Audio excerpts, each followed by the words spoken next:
Welcome everyone to tonight's event. My name's Angela Woods and I'm here in the first instance as a trustee of ISPS. And for those of you who may not be aware of ISPS, it's the UK network of the International Society for Psychological and Social Approaches to Psychosis. So we're an independent charitable organisation. We draw together individuals who are interested in the psychological understanding and treatment of the psychoses, whether that's as people with lived experience, family members and allies, academics or mental health professionals. And we run a whole range of different activities, and as you will not be surprised to hear, in the pandemic, many of those have taken place online. So this is one of a series of webinars that have been on topics ranging from the new Mental Health Act to becoming anti-racist in and across mental health services, exploring alternatives to psychiatric admission, working creatively with psychosis and social distancing. So if this is your first ISPS event, welcome. And if you're a regular attendee, welcome back.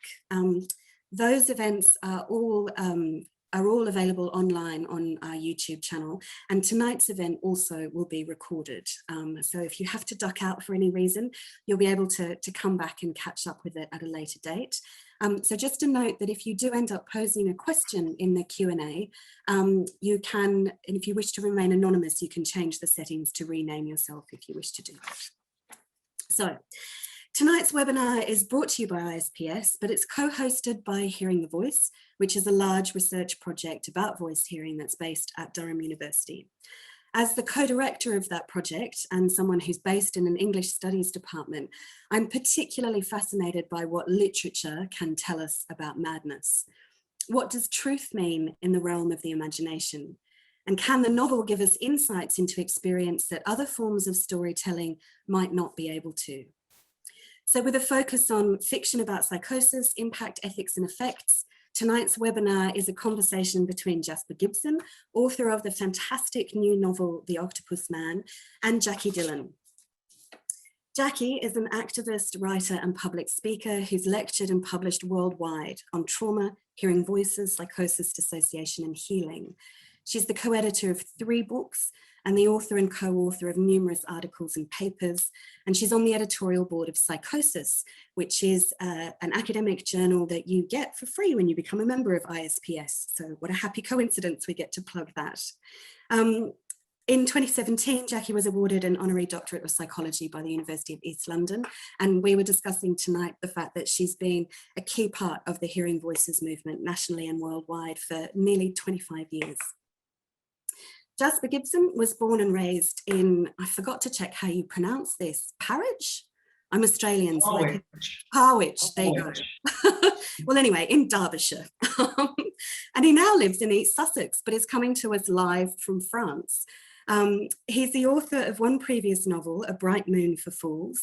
He's lived in Venezuela, which I think is endlessly interesting, and he's been writing for over 20 years professionally for magazines, TV and online. He's the co-founder of the poke.co.uk and the co-creator of the satirical chat show Tonight with Vladimir Putin.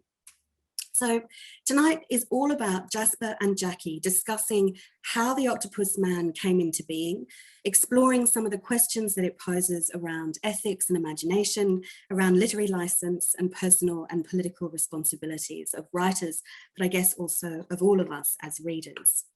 The way it's going to work, Jasper and Jacqui will go for it in just a minute in their conversation. And we're going to use the Q&A function in the Zoom webinar. So that's the little Q&A button that you can see down in the bottom of your screen. If you have a question for either or both of them, please pop it in the chat. And we're going to keep an eye on those questions. And then towards the end of the session, or the conversation, we'll start to feed them in. So you'll have a chance, hopefully, to have them answered. While we're here, I'd like to introduce briefly some of the other protagonists who are helping in staging this conversation. So Neil Caton, who is an ISPS trustee, is going to be helping with the Q&A. We'll be both posing questions to Jasper and Jacqui. Jen Killian's going to be monitoring the chat. So if you need to make any notes there, you can do that as well. Jen's also a trustee of ISPS. And Steph Allen, a 3rd trustee, will be wrapping us all up at the end. I'd like to also give a shout out to Mary Robson, our producer from Hearing the Voice tonight, and Catherine Stone, the ISPS administrator. I think that's just about it for all of the introductions and framings of the event. And you're here in what is probably for most of us an evening time zone, though I think we have people coming from Australia and America and all around the world. So whatever time of day it is for you, relax, enjoy the next 50 minutes of conversation, and we'll hand immediately over now to Jasper and Jacqui to take it away. Well, thank you very much, Angela, and thank you to Hearing the Voice and ISPS for inviting us. It's always a great pleasure talking to Jacqui, and it's going to be fun to do it with an audience. I thought perhaps for everyone who hasn't read the book, that it might be a good way to kick off just sort of describing what it's about, and the background to writing it. The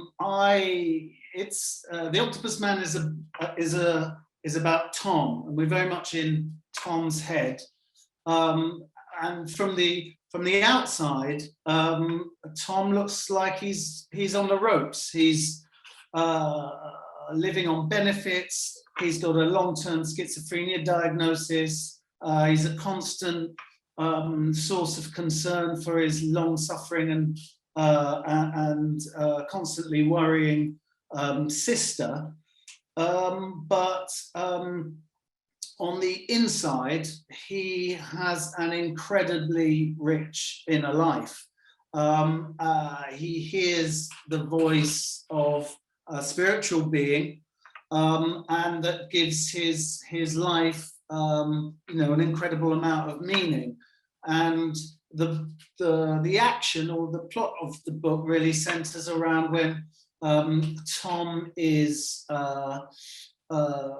coerced into a drugs trial, and this is a drugs trial which a new drug which promises to take away the voice, and as the voice, and to all intents and purposes is God, is his God.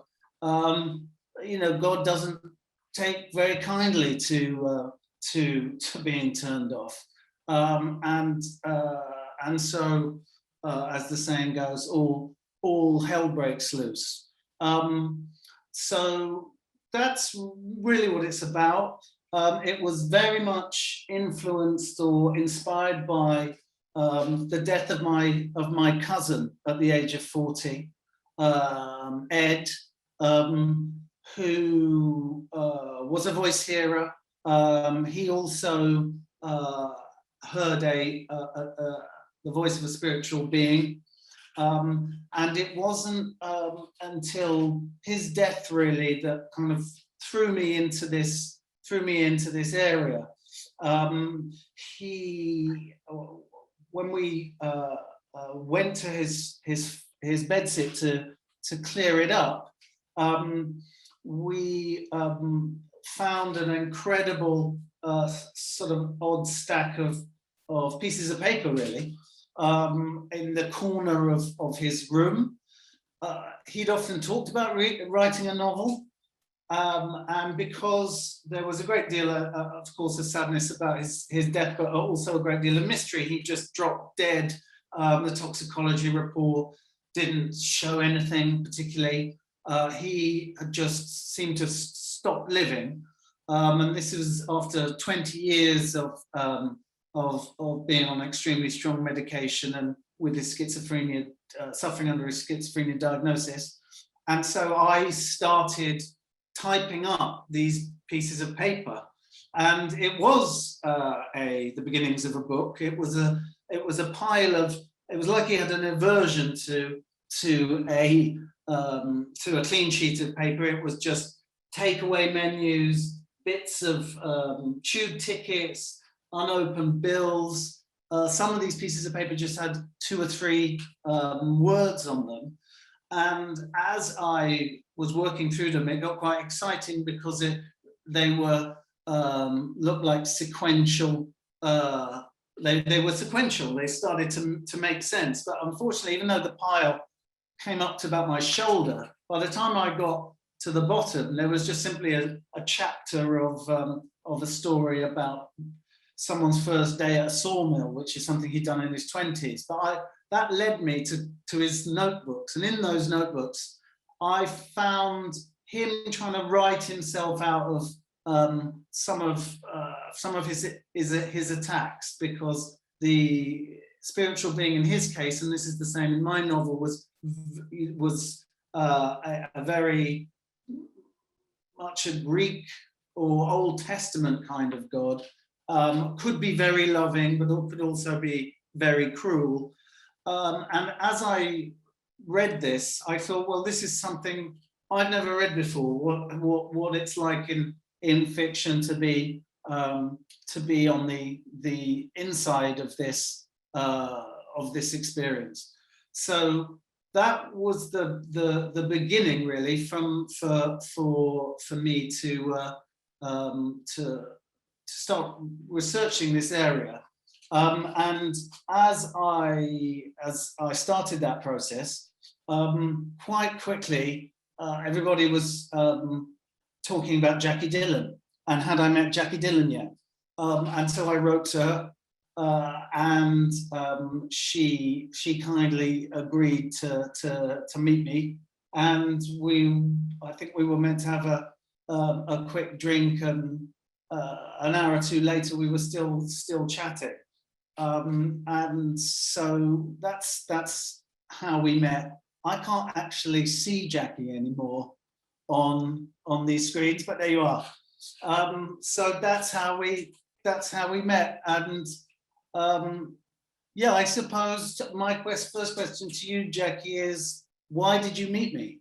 What was it about? I've regretted it ever since, Jasper, to be honest. But what was it about this novel that you thought, who's this weirdo? Well, I might as well meet him. I mean, I'll be honest, the reason that I responded is because you wrote me hilarious first message, and you just had me at your first message. So you were just really funny and warm, and I mean, I generally get quite a lot of requests for assistance with different kinds of projects. So I guess I generally just try and pick stuff that resonates or that I feel interested or passionate about. And you made me laugh. You were writing a book, and your take in your introduction was interesting to me, that this related to somebody that you loved, and that you were really curious about trying to understand more about this very intense and internal experience. And I also remember that Joanna Moncrief, who's somebody that I respect very well, a lot, and Joe was one of the people. And I thought, well, if Joe's given this geezer some time, then perhaps I shall too. And I'm really pleased I did. I mean, again, and we met and we just hit it off. We had a real laugh. We had lots, of really interesting stuff in common, in terms of the sort of areas that, in terms of kind of philosophy and politics and culture. And I think there were lots of areas where there was a kind of a shared passion and interest and overlapping interests. And I guess as somebody who speaks to a lot of people who don't hear voices about this experience, you become quite accustomed to being able to tell who's objectifying this, who's kind of looking at me through the lens of another, and who sees themselves on this continuum of human experience. And you struck me as somebody who didn't other me and wasn't interested. In fact, the opposite was true, that what you were interested in was having a really kind of compassionate and humane, but also authentic understanding of what it might be like to have these kinds of experiences, from the questions you asked, And I guess something I'd like to explore is like the research that you did and how I might have assisted with that, but kind of, because it sort of strikes me, it's one thing to come across these kind of writings from Ed, and then that journey of turning it into a novel, which is about a completely different character. Yeah. And so I was curious about what that was like for you, trying to sort of that as a starting point and what that journey was like. Well, I mean, as soon as I thought I think it's still the case. I was just at that time thinking, God, I've just, it's still the case in books and in film that the only fictional representation of this experience. So, I mean, there's some noble exceptions, but the overwhelming representation of this experience was you're either a violent psychopath, yep, or you're an idiot, yep, with one magical power in yep, the sort of Rain Man, and sometimes sometimes both in some films that I can think of. And I was just thinking, well, this is I've never really seen a representation of someone like my cousin, with all his humanity and all his just all his humanity. But I knew almost immediately that it couldn't be. I couldn't write my cousin's story because there's so many family politics there, and that it would have just sunk it, and that I wouldn't be able to kind of get to any truth in the artistic sense, because I'll be bogged down by getting it kind of quote unquote true in the sort of biographical sense, and with kind of competing family members. But what I remember very strongly walking away from our first meeting, which was a great gift, one of many that you've given me, is that I remember kind of, I was very concerned at that. I'd had a kind of walking through the looking glass moment around that time until his death. I just accepted the received wisdom of he must have a disease. There's a disease called schizophrenia. He's a wonderful bloke. He's really funny. Sometimes he's really annoying, but he's got this thing, and I just didn't really question that. And I was having that through the looking glass moment when we met, but I can remember feeling very concerned that I was sort of, again, quote unquote, I've got to get it right. And what I remember thinking when I'm walking away from you, which was so liberating, was realizing, and it really allowed me, I think, to kind of to write the book. It was so sort of freeing, that there is no right, that there is as many voice hearing experiences as there are voice hearers, and to sort of not only to know that, to feel that, to just sort of, right, well, I can do this, and although I continued very much to research the sort of procedural natures of what happens in services, benefits, and the sort of the context, the sort of institutional context that he's in, to make sure that I got that right. His inner experience, I allowed to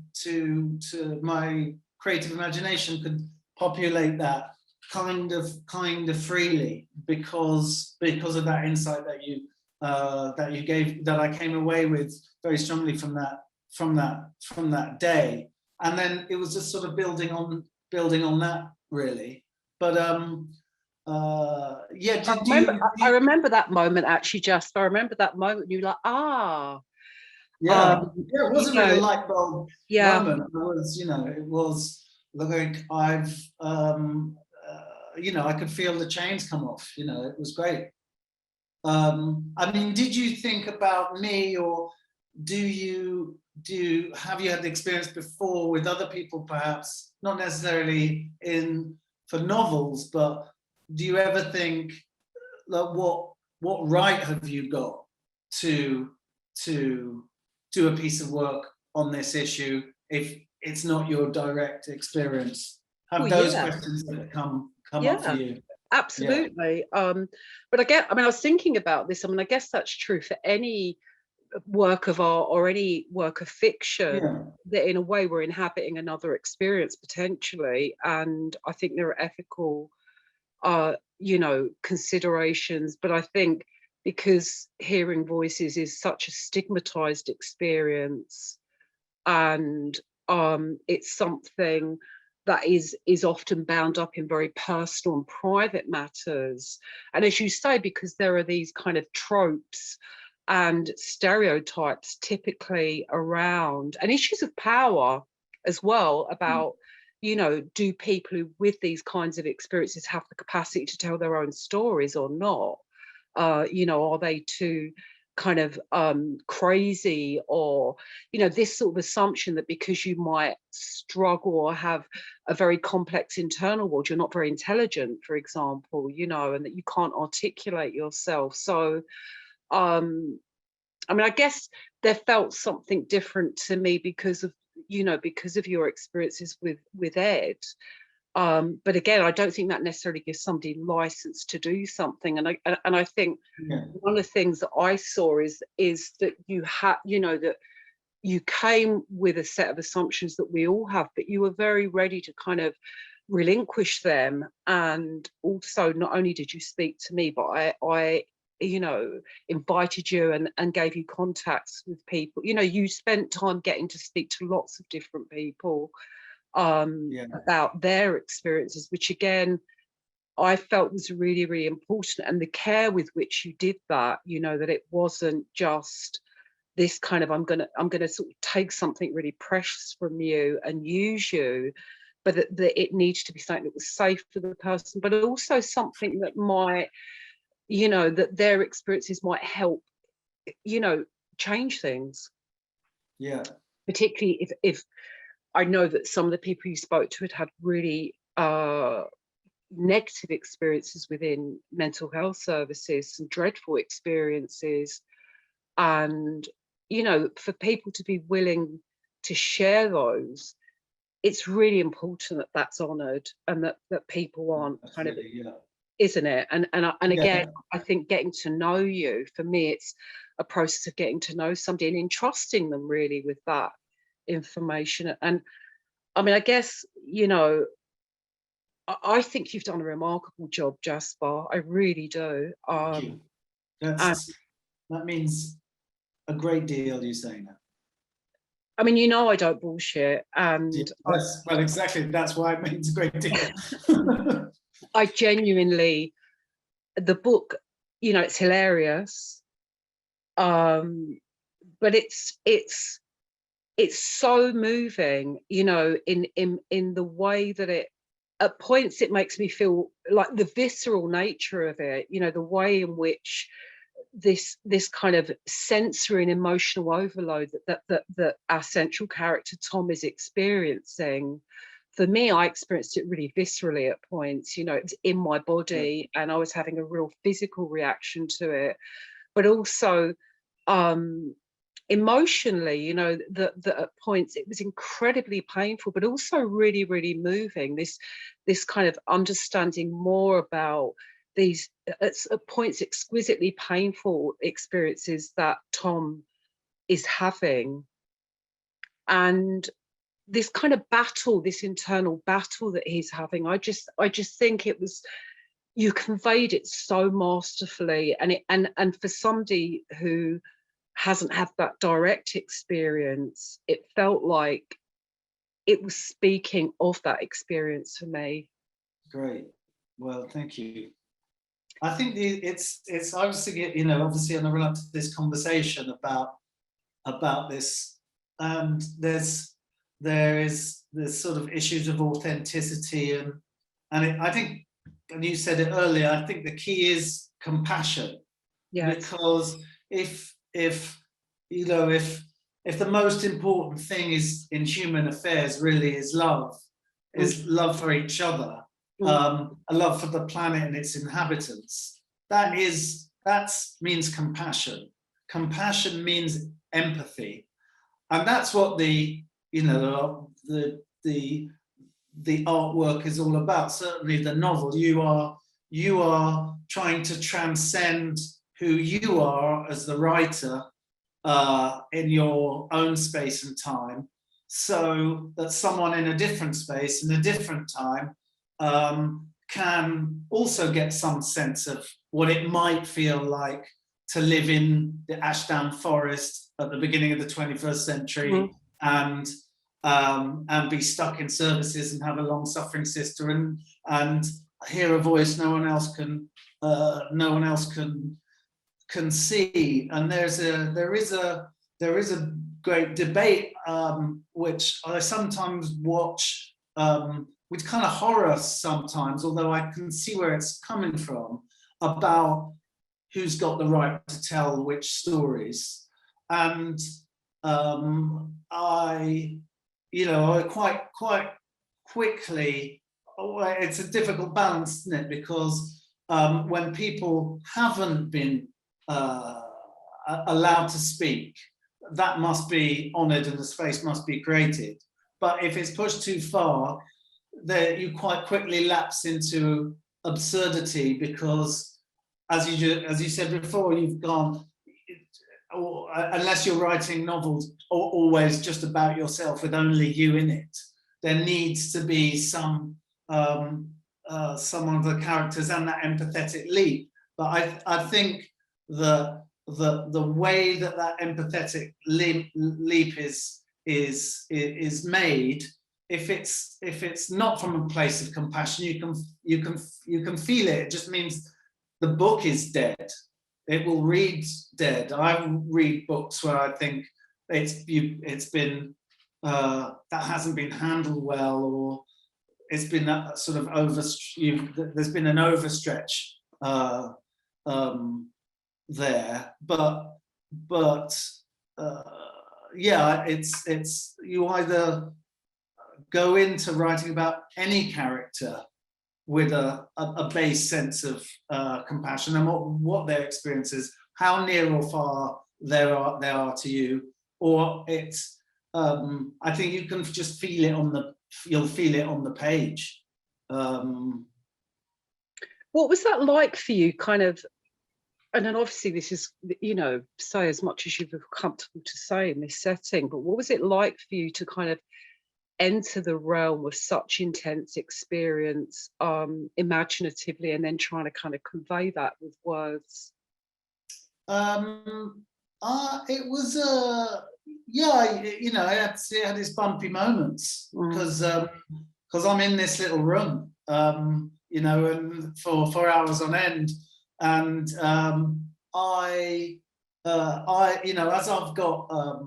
as I've got older, I do things to protect my own mental health, because I know I spend an sort of odd amount of time in my own head. So I'm trying to balance that out by taking exercise, things like that, just things that are about the body, or just seeing other people. But yeah, I did get lost in it sometimes, and it was sometimes distressing, but that also, I think some of the best stuff came out of that. So you're on that kind of, some of the best passages came out of those moments, perhaps. So, but it never felt it never felt sort of daunting. I don't think I ever got to the point where I just thought this is getting too much. I felt like I maybe have to sort of just check myself sometimes. But I don't think I ever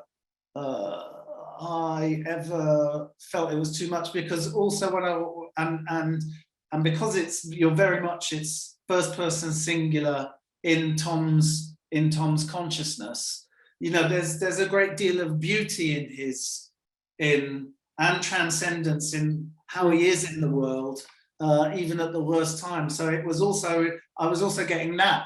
I was also getting particularly in his relationship with nature, as well as the Octopus God, him or herself. There's a lot of beauty in his experience, and you know, like Ed used to tell me a lot. You know, he felt sorry for the rest of us. You know, that we weren't in the dimension that he was in, that was often ecstatic, and so through, you know, through the powers of imagination, I was trying to also inhabit that space, which was very ecstatic and uplifting. And I mean, I think that really, for me, you achieved that successfully. I think that's, you know, there are moments of exquisite pain and suffering, but also moments of real intense beauty and almost like a mystical experience, you know. And yeah. And I think that was one of the things I really loved about the book. As you said, it's so often that people are just suffering, or they're violent, or, you know, what we have is actually a really multi-dimensional character who is, you know, like we all are, but, you know, concerned with the banal aspects of life, but also he's much more, you know, his everyday is much more, concerned with actually really profound issues. Yeah. And one of the things that I found really interesting was this tension between Tom's experience of himself and other people's experience of Tom. Yeah. Because I think it raises a really interesting question about, well, who is this a problem for? Right. So and I was very keen that even though you see the world through Tom's eyes, you can also appreciate what Tess's point of view, and indeed particularly Megan, but the other medical professionals. Yeah. But exactly, who is this a problem for when he's pretty much keeping himself to himself, trying to help people in the car park in Morrison's and going for walks in the woods. And I, you know, they're one of the the issue of coercion into the drug trial was a really interesting one, and I based that drug that's in the book, which is a fictional drug, but it's very much based on minocycline, which at the time was being heralded as the cure for schizophrenia, and went up to Manchester and visited that trial to find out how it all worked. And I was amazed, really, going up there about how it all worked, not least because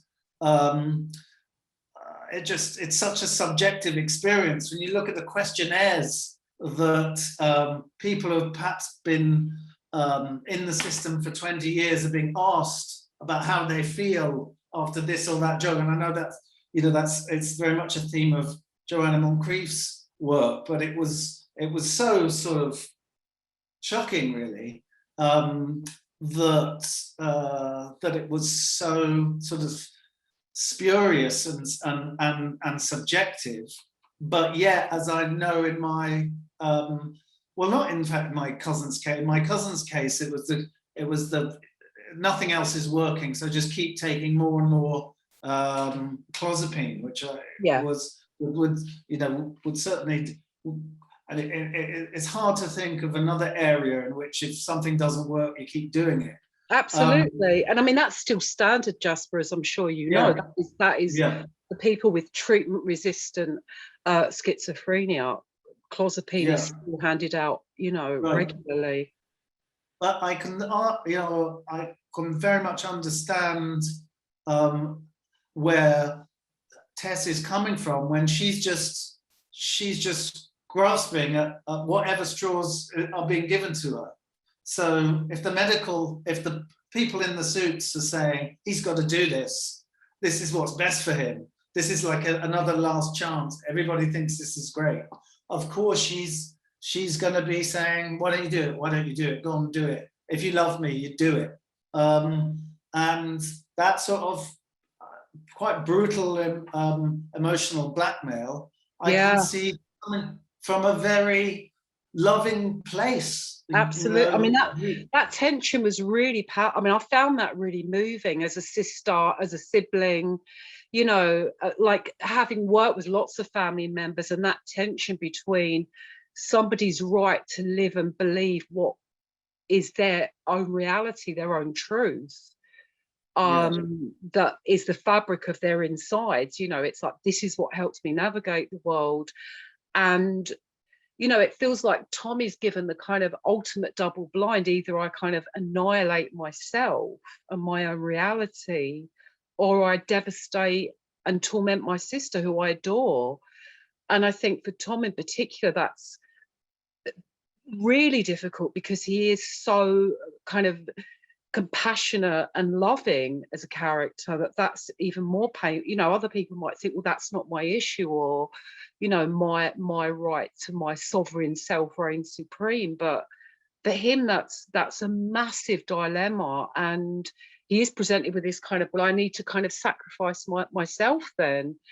And I think that's true for so many people, and the kind of the position that puts the family member in then, when they're just terribly worried about somebody. I mean, it's irresistible, isn't it? If you've got a medical profession saying this is what needs to happen, it's an amazing amount of pressure, because you think, well, if I don't do this, I'm doing the person that I love harm. If I don't force them to in this case go on that drugs trial, well, I'm, you know, it's great that element of it works, because you know, I think that's where, hopefully in the writing of it, it's how he is in the world, those relationships which are, you know, obviously you're really trying to get right. The minutiae about the sort of the psychiatric debate, we probably hopefully won't be here still in 5 or 10 years. Things will move on. But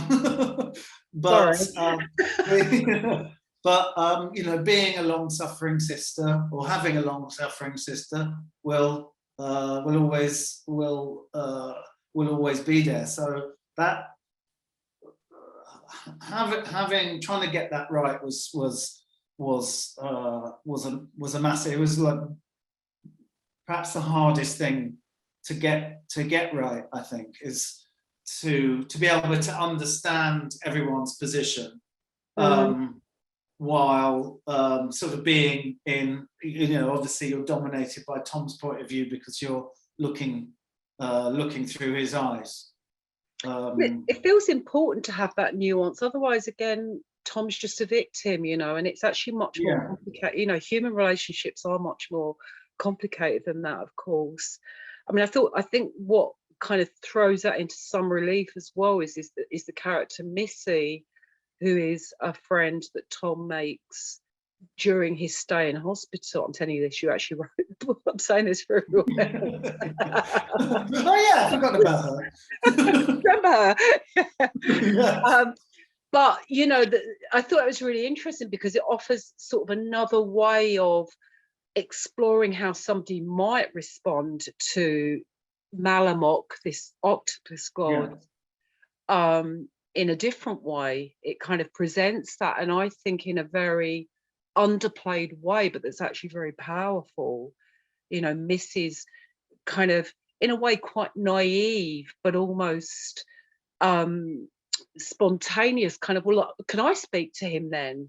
Yeah, I mean, I think Tom draws great strength from someone who just unquestioningly says, okay, if you say it so, it is so I can speak to him, and with no bullshit. And I think she plays a really powerful role in his journey, because it's you hopefully get the feeling that's all. If it's happened to him before, it's certainly very rare and very refreshing, even though it's also very uncomfortable for him initially, because he's never had someone call him out really on and just be so direct. Yeah, I mean, it's interesting because it feels like because of her approach that Malamock, the Octopus God, is receptive. Yeah. I mean, I think it's and we've talked about this before, but it's that acknowledgement. Malamock is finally being treated with some acknowledgement and dignity by people in the outside world, and that has an enormous impact on Malamock. You know, that's I very much I don't know if I intended this, but I realized that as I was writing it, that it was turning into this sort of weird love triangle between him, Tom, Malamock, and Tess. That that's really what the book is about the love these three, that Tom has for these two characters, and how that triangle starts to sort of spins forward on its lurching, clumsy course. But yes, it's that acknowledgement is key. But also kind of normalizing it, you know, that it's because Missy has had some very extreme experiences herself and isn't kind of fazed by it, that it doesn't feel that it's labored or it's done in this kind of precious way. It's just very casual and curious. Which do you get people? Do you get people asking you directly if they can talk to your voices? Yeah, normally my voices go no. Yeah. Well, you can, you can. Yeah, I mean, my voices are here. You know, they're kind of.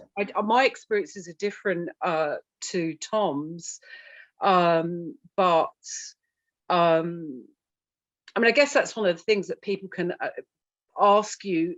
I think quite intrusive questions sometimes, because you have that experience. You know, for me, it would be like, well, tell me everything you're thinking now, or. Well, right, yeah. You know, not that voices are just incredibly intrusive. Yeah. I mean, these are intimate parts. You know, they're parts of me that I will reveal when I want. I'm mindful that of the time and that people might want to ask questions. Is it all right if I come in with a question? I suppose so. Absolutely. Jasper, how do you think Ed would have taken to you writing this book? I think I think he'd be very happy. I mean, I felt that he is happy. I know that even though it was a difficult conversation to have with his immediate family at the time. Now it's, you know, now pretty much 10 years later, and the books come out, you know, they're all over the moon that we're talking about Ed, and and I, you know, it started off in that room with those pieces of paper as me thinking, oh, I'm a writer, this is what I can perhaps do in some small way to commemorate his life. And I think they understand they understood and understand why I didn't want to write his story or this character, but just take sort of his outline, as it were. And I feel very strongly that he's happy. I mean, I can't speak for Ed, obviously, but I think it's a really marvelous tribute. You know, it's deeply honouring, and from the conversations we've had, I think it creates the possibility to have a real respect and curiosity for these kinds of experiences, which is really important. Somebody's just put in the text box that the book is also available as an audiobook, and I will say I've listened to the audiobook. It's fantastic. Have you listened to it, Jasper? Can you I listened to a bit of it. I actually it was very strange, sort of like hearing your own voice for the first time. It was very weird hearing Johnny Flynn kind of speak those words out loud that I'd only ever heard sort of in my own head. But I heard enough to know that he was doing a great job. I fought to get him. They had basically, what happened was the publisher had said, "Oh, here's who we're going to use," and they sent me this voice reel of this. I mean, I'm sure he's a great actor, but he sounded like fresh out of RADA, sort of frilly collar, Mr. Darcy, or something. And I wrote back where it's meant to be a 40-year-old man. Has been driven fat and bald by 20 years on psychiatric medicine. He's not like a bit more rough and ready. He's not just jumping off his horse to sort of slap you in the face with his gloves. This is wrong, and I got in touch with Johnny Flynn and said, "Would you consider doing it?" And thank God he said yes, because I think he did a great job. Yeah, he did. It's fabulous. Angela, sorry, I'll stop. Oh, no, I just wanted to bring in, and it's sort of, well, not quite related to the audiobook particularly, but picking up perhaps on maybe some of the politics around how the book might be received. There's a question here from Robin Thomas, who points out that in some ways the book is very political, yet they say you've done a beautiful job of not making it feel that way and simply telling a compelling story, showing the nuances of all perspectives. So the question is that they're curious about how you found the balance of making an important political statement in some ways, yet always coming back to the characters and the story. I guess, did that have its challenging moments in terms of? I mean, getting just overall balancing all the elements is always, is the tricky bit. But in a sense, it's quite clear because, it's Tom making.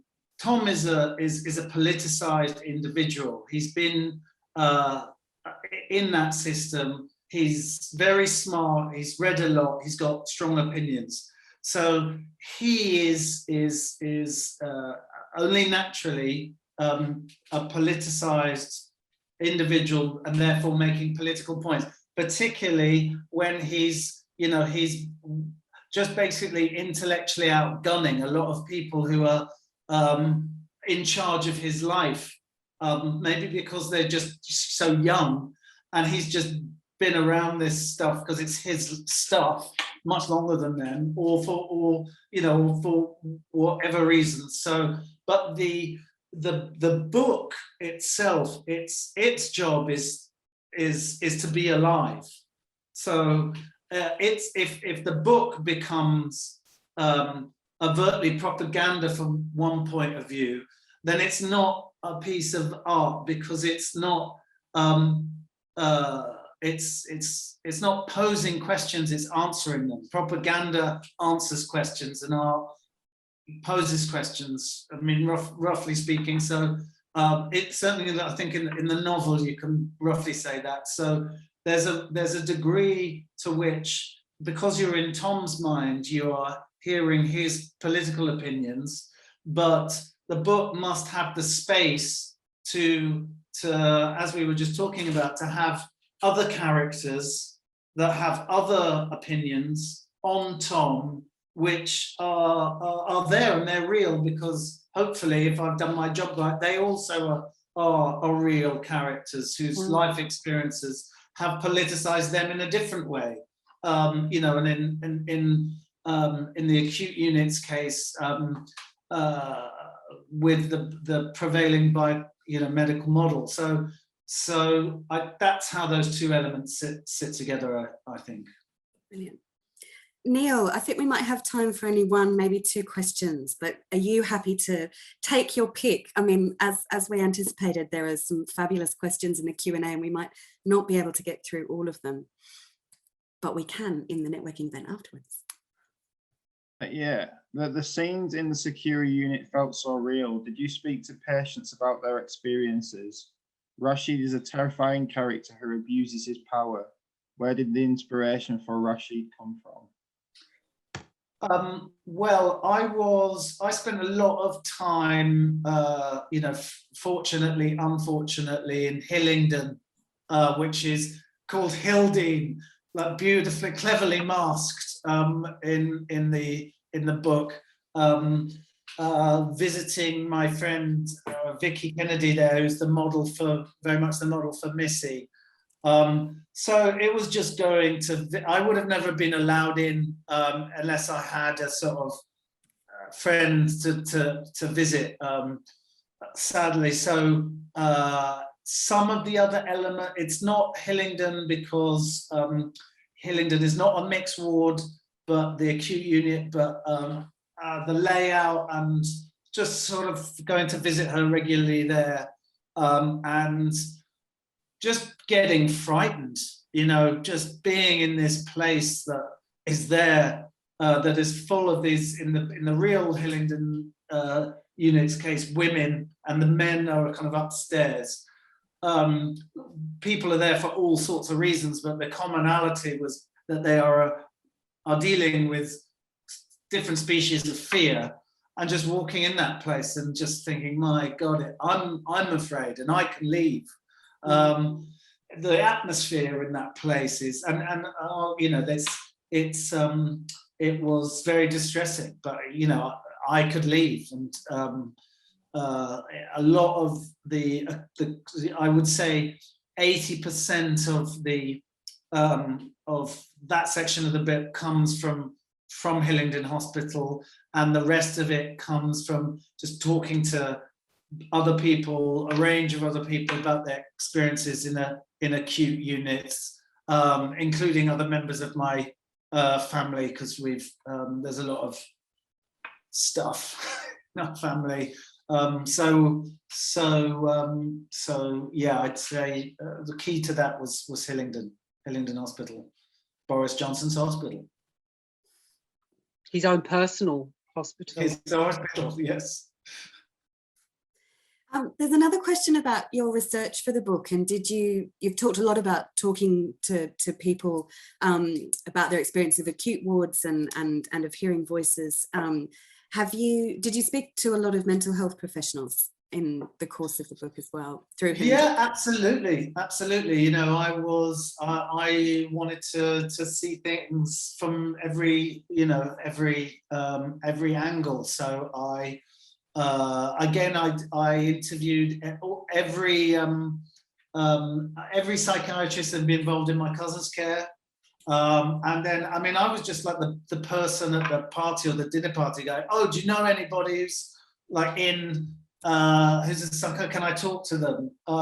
So I just was shaking the tree for any possible contacts in both in East Sussex and in London, and I went to Bristol at one point, and I was just, and also not just healthcare professionals, but family members, carers, care coordinators, just sort of in the whole ecosystem of mental health provision. I was trying to just talk to as many people as possible. My great fear was that somebody would read the book and say, no, that's not right. In the procedural stuff, you know, that wouldn't happen.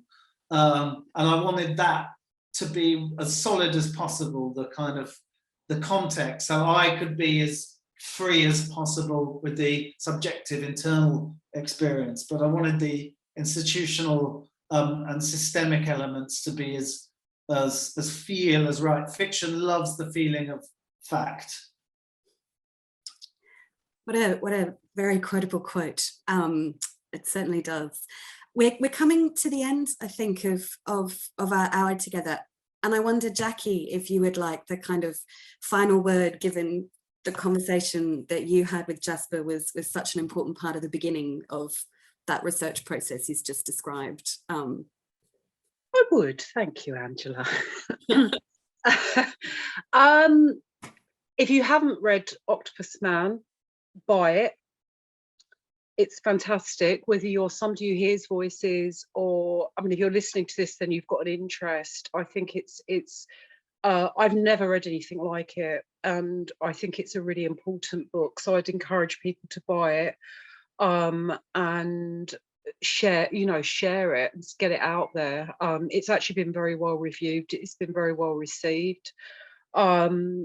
Also to say that Jasper and I will be appearing at the Intervoice Hearing Voices Congress in Cork, which is the 1st and 3rd of September. I think Harry Geibles has shared the link below. We'll also be at the Drop the Disorder Festival, which is on the 17th of September. So there are a couple of dates where Jasper and I, because there's some other stuff. I mean, one of the things I'd like to have got into is the kind of cultural meaning and the spiritual meaning, and how shamans, and I think there's lots more stuff that we can get into. So absolutely, that'd be right up our street, wouldn't it? Yeah. This is really just scratching the surface, but thanks so much to ISPS and Hearing the Voice. Yes, thank you very much for hosting this, Angela, and to you and Mary and Neil and everybody else. Thanks so much. Well, it's been our pleasure, and I will just call Steph in to wrap up on behalf of all of us, but thank you. Hi, Owen, so nice to see you, hear you. Just would say, so thank you so much to Jacqui and Jasper, who've privileged over 150 people this evening with the ability to eavesdrop on their conversation. Further thanks to everyone who's came along to be curious tonight. This has been a really powerful reflection about this thing we called psychosis and how it is portrayed in the arts. Tonight we've had an exploration of the personal, the political, othering, relationships and acceptance, wherever we can find it in this world. I'm definitely going to go and buy the book. If you're interested in continuing this conversation, you can do so in Wonderspace. The link and further information on how to join will be posted in the chat. To wrap up, the evening has been run jointly by Hearing the Voice at the University of Durham and ISPS UK. Did you know that ISPS UK is a charity representing the UK branch of the International Society for Psychological and Social Approaches to Psychosis? You can see why we say ISPS UK after that. ISPS draws together individuals who are interested in the psychological understanding and support of people impacted by psychoses and connects those who want to develop approaches which are grounded in psychological and the social. And if you'd like to become a member, you can find out more at www.isps.org. And with that, I'd just like to wish you a good evening. Thanks so much for coming, and we hope that you can continue with this on Wonderspace. Thank you.